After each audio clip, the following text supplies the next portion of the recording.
감사합니다. 예수님의 이름으로 기도드립니다. 아멘. 오늘 함께 나누실 말씀은 역대상 9장 35절에서 10장 14절까지입니다. 역대상 9장 35절에서 10장 14절까지입니다. 9장 35절에서 44절까지는 사울의 그 자손들의 명단이기 때문에 봉독은 하지 않고요. 여기 요나단도 나오고 익숙한 이름들이 좀 나옵니다. 제가 10장 1절부터 14절까지를 봉독하도록 하겠습니다. 블레셋 사람들과 이스라엘이 싸우더니 이스라엘 사람들이 블레셋 사람들 앞에서 도망하다가 갈보아 산에서 죽임을 당하여 엎드러지니라. 블레셋 사람들이 사울과 그 아들들을 추격하여 블레셋 사람들이 사울의 아들 요나단과 아비다나답과 말기수아를 죽이고 사울을 맹렬히 치며 활을 쏘는 자가 사울에게 따라 미치매 사울이 그 쏘는 자로 말미암아 심히 다급하여 사울이 자기의 무기를 가진 자에게 이르되 너는 칼을 빼어 그것으로 나를 찌르라 할례 받지 못한 자들이 와서 나를 욕되게 할까 두려워하노라. 그러나 그의 무기를 가진 자가 심히 두려워하여 행하기를 원하지 아니하매 사울이 자기 칼을 뽑아서 그 위에 엎드러지니 무기 가진 자가 사울이 죽은 것을 보고 자기도 칼에 엎드려져 죽으니라. 이와 같이 사울과 그의 세 아들과 온 집안이 함께 죽으니라. 골짜기에 있는 모든 이스라엘 사람이 그들의 도망한 것과 사울과 그의 아들들이 다 죽은 것을 보고 그 성읍들을 버리고 도망하매 블레셋 사람들이 와서 거기에 거주하니라.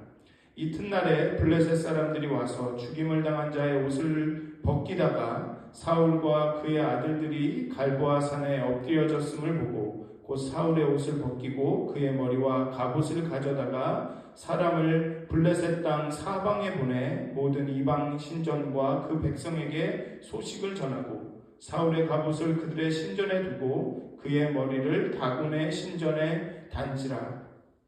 길랏 야베스 모든 사람이 블레셋 사람들이 사울에게 행한 모든 일을 듣고 용사들이 다 일어나서 사울의 시체와 그의 아들들의 시체를 거두어 야베스로 가져다가 그곳 상수리 나무 아래에 그 해골을 장사하고 7일간 금식하였더라. 사울이 죽은 것은 여호와께 범죄하였기 때문이라. 그가 여호와의 말씀을 지키지 아니하고 또 신접한 자에게 가르치기를 청하고 여호와께 묻지 아니하였으므로 여호와께서 그를 죽이시고 나라를 이새의 아들 다윗에게 넘겨주셨더라. 아멘. 이 10장의 마지막은 좀 서늘한 말로 끝납니다. 여호와께서 그를 죽이시고 그 나라를 이새의 아들 다윗에게 넘겨주셨더라. 그리고 이제 다윗의 시대가 열립니다. 사실 이스라엘의 역사는 출애굽에서 시작합니다. 출애굽과 광야의 시대와 가나안 입성에서 시작이 되지만 이 역대기 저자는 다윗으로 시작을 합니다. 사울의 죽음과 다윗의 즉위식으로 시작을 합니다.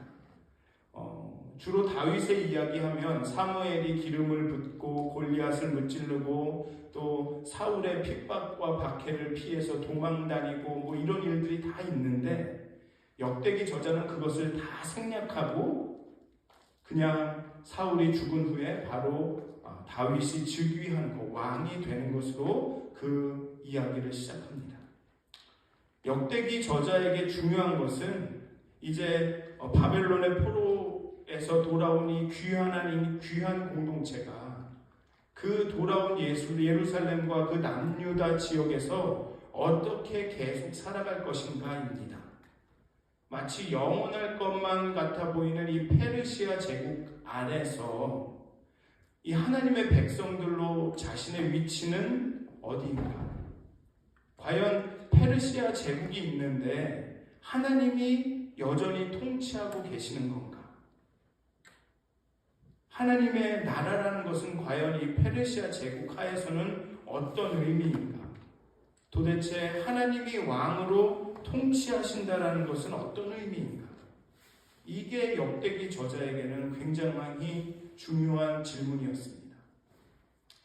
아마 우리도 비슷한 상황이라고 생각합니다.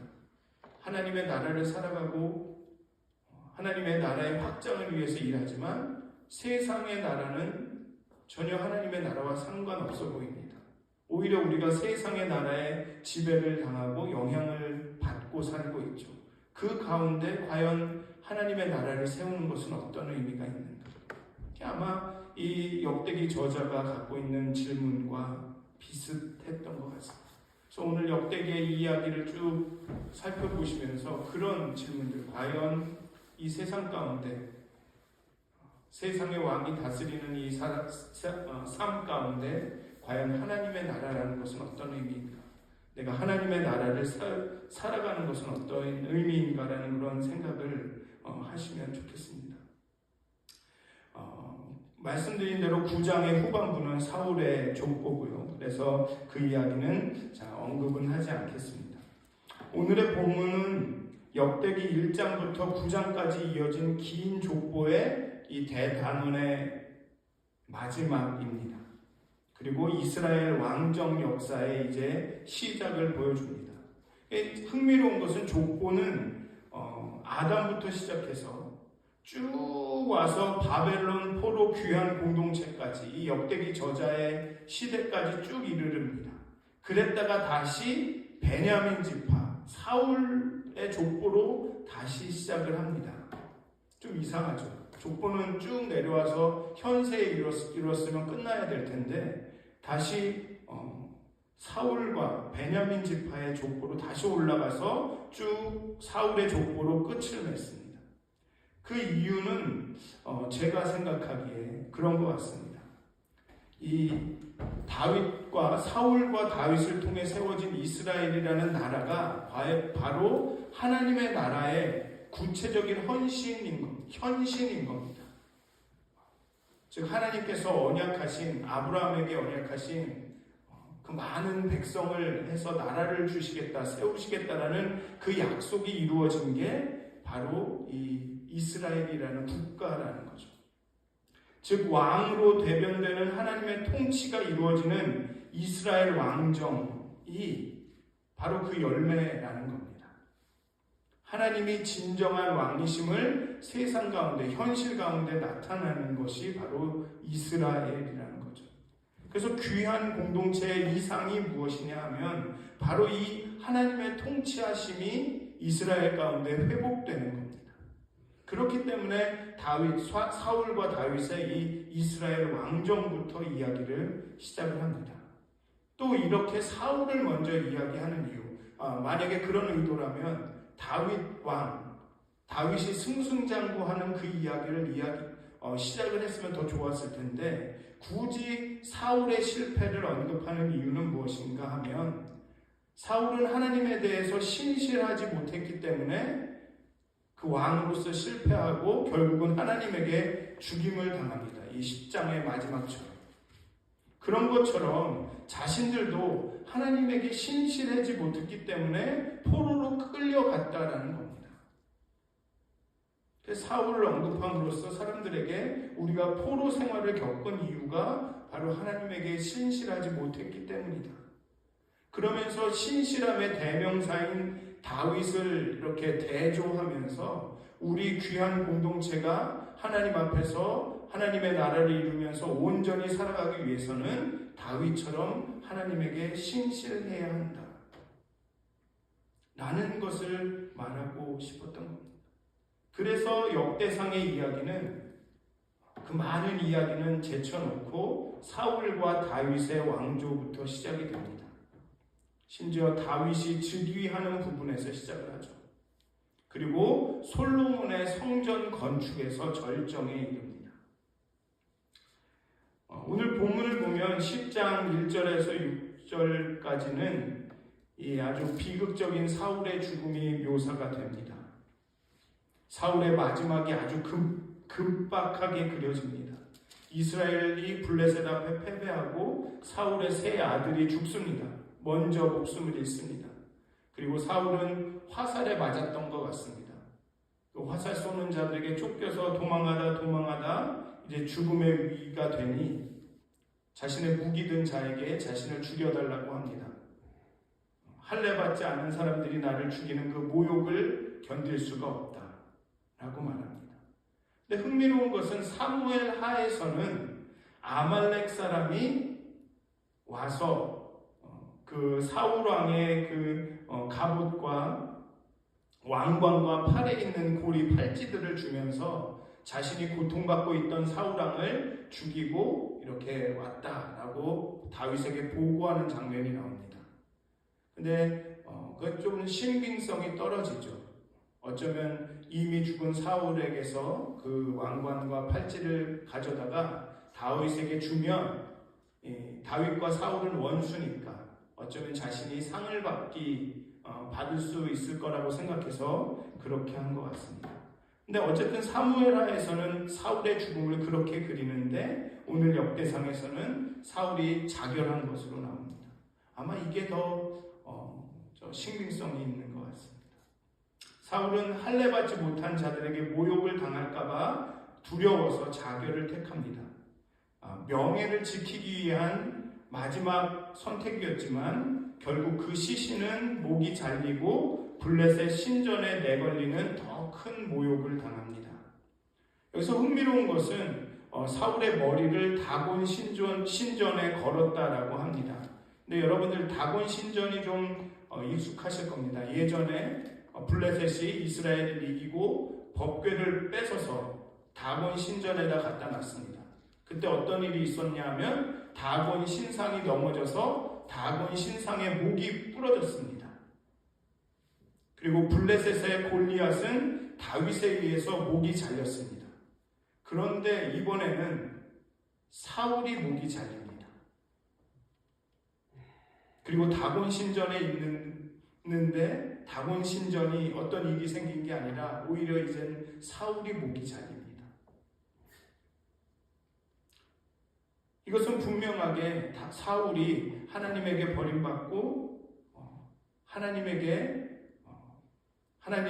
사울을 블레셋의 손에 넘기셨다라는 것을 분명하게 보여줍니다. 그리고 또 오늘 장면에서 흥미로운 것은 블레셋의 신은 다곤 신이나 이런 다른 신들은 블레셋이 전쟁에서 승리했다는 소식을 가서 알려줘야지 됩니다. 오늘 본문에 보면 블레셋 사람들이 그 사울의 모든 갑옷과 이런 것들을 취해서 각 나라의 각 지역에 보내면서 신전에 가서 알린다라는 장면이 나옵니다. 근데 하나님은 이미 그 모든 전쟁을 그 손에 두시고 이기고 짐을 다 알고 계시죠. 여기서 또 한 번 하나님의 위대하심이 드러납니다. 어쨌든 사울은 이렇게 비참한 최후를 맞습니다. 그런데 이 어두운 이야기 한가운데 뜻밖의 마음이 따뜻해지는 이야기가 있습니다. 길르앗 야베스 사람들이 블레셋 사람들이 사울에게 행한 일을 듣고서 용사들이 다 일어나 밤새 달려가 블레셋과 싸워서 사울과 아들들의 시신을 거두어 옵니다. 그리고 그것을 정성껏 장례를 치러줍니다. 이것은 단순히 사울이 왕이었기 때문에 예우를 한 것이 아니라 사울이 처음 왕이 되었던 초기에 사람들이 야베스를 위협하고 공격합니다. 그때 사울이 군대와 함께 가서 이 야베스 사람들을 구출했던 일이 있습니다. 야베스는 그때 야베스 사람들은 그 은혜를 잊지 않고 있습니다. 비록 왕은 몰락했고 세상은 그를 조롱했지만 그 은혜를 기억한 사람들이 목숨을 걸고 그 신의를 지킵니다. 또 그렇게 비록 이 사울이 하나님에 대한 신뢰와 신의는 저버렸지만 한 사람에게 행했던 그 신의가 또 그렇게 마지막에 그 사울의 최후를 또 이렇게 잘 장례 지내게 하는 그런 또 은혜를 얻게 하게 하나님이 만드십니다. 근데 오늘 10장의 핵심은 여긴 것 같습니다. 13절과 14절. 사울이 죽은 것은 여호와께 범죄하였기 때문이라. 성경은 역대기 저자는 분명히 사울에 대해서 평가합니다. 사울이 죽은 것은, 사울이 이렇게 실패한 것은 여호와께 범죄하였기 때문이라. 그가 여호와의 말씀을 지키지 아니하고 또 신접한 자에게 가르치기를 청하고 여호와께 묻지 아니하였으므로 여호와께서 그를 죽이시고 그 나라를 이새의 아들 다윗에게 넘겨주셨더라. 여기서 범죄라는 것은 하나님께 신실하지 못했다라는 뜻입니다. 사울의 진짜 문제는 전쟁에서 진 것이 아닙니다. 그는 하나님의 말씀을 거역했습니다. 틀림없이 다윗이 자신의 후계자임을 알고 있었지만 그 하나님의 말씀을 따르기를 거절했습니다. 그리고 전쟁에 나가기에 앞서서 급해지니 자신이 제사를 직접 드립니다. 위기의 순간에 하나님을 기다리고 하나님께 묻지 않고 자신이 어떻게든 하려고 합니다. 이 블레셋과의 마지막 전쟁에도 하나님께 기도하고 하나님 응답해 주십시오라고 기도합니다. 그런데 하나님이 응답하시지 않죠. 그러자 신접한 사람을 불러서 사무엘의 영혼을 불러냅니다. 사무엘에게 물으려고. 그랬더니 사무엘이 너는 이 전쟁에서 죽을 것이다 라는 그런 예언을 하죠. 응답이 없다고 느껴질 때는 그는 하나님을 붙드는 대신에 자신이 어떤 해결책을 찾으려고 했습니다. 심지어는 죽음의 순간에도 하나님을 부르짖고 하나님께 의뢰하고 하나님께 물은 것이 아니라 자신의 손으로 해결하려고 했습니다. 자결을 했습니다. 그게 사울의 패착이었던 것입니다. 역대기 기자는 사울의 비극을 단순히 역사적 사실로 전달하지 않습니다. 오늘의 본문은 신학적인 진단으로 끝납니다. 나라의 몰락은, 한 사람의 몰락은 군사력의 문제가 아니라 하나님과의 관계의 문제였습니다. 하나님께 묻기를 그치는 순간, 하나님에 대한 그 신실함을 포기하는 순간 사울은 이미 왕이기를 그친 것입니다. 흥미로운 것은 이 이야기 가운데 야베스 사람들의 신의가 놓여 있다는 겁니다. 사울은 하나님과의 관계에서는 실패했을지 모르지만 사람과의 관계에서는 은혜를 베풀었고 그 은혜는 잊지 않고 돌아왔습니다. 저는 이것이 사울과 이 야베스 사람들과의 이 대조인 것 같습니다. 야베스는 사울이 베푼 은혜를 잊지 않았습니다. 나라가 망하고 사울이 아무 힘이 없는 그 순간에도, 죽어버린 순간에도 그 은혜를 갚았습니다. 그런데 사울은 하나님이 왕으로 세워주시고 왕 내내 하나님께서 그 은혜를 주셨음에도 불구하고 그 신의를, 그 은혜를 지키지 않습니다. 자신이 잘 나가니까 이제 하나님에게 물을 필요 없다.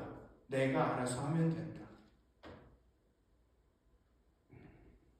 그리고 역대기 기자가 이 이야기를 하는 이유는 하나님께 범죄하고 하나님께 묻지 않아서 포로로 끌려간 자신들과 이 사울이 크게 다르지 않은 겁니다. 그런데 비록 불순종으로 망하고 포로로 끌려가 돌아왔지만 이제는 하나님에 대한 그 신실함을 지켜야만 우리의 귀한 공동체가 살아날 수 있다라고 역대기 저자는 말하고 싶은 것입니다. 하나님과 친밀한 관계를 가져야만 이스라엘이 다시 회복될 수 있다. 하나님께 묻고 하나님께 예배해야 예배가 회복돼야 이제 이 귀한 이 공동체가 다시 거룩한 이스라엘로 거듭날 수 있다라고 이 역대기 저자는 이 독자들에게 말하고 있는 겁니다. 사랑하는 믿었은 가족 여러분, 사울의 비극은 하나님께 묻기를 그친 데서부터 시작이 되었습니다. 하나님께 신실함으로 나가지 않은 데서 시작이 됐습니다. 우리에게 남은 질문은 하나입니다. 과연 우리는 하나님에 대해서 신실하고 있는가? 과연 우리는 하나님께 묻고 있는가? 여호와께 묻지 아니하였으므로 여호와께서 그를 죽이시고 그 나라를 이새의 아들 다윗에게 넘겨주셨더라. 사랑하는 믿었음 가족 여러분, 하나님에게 끊임없이 물으시기를 기도합니다. 하나님에게 신실하시기를 기도합니다. 그래서 우리의 공동체가, 가정이, 우리의 하나님의 나라가 새롭게 되고 회복되기를 간절히 기도합니다. 기도하시겠습니다.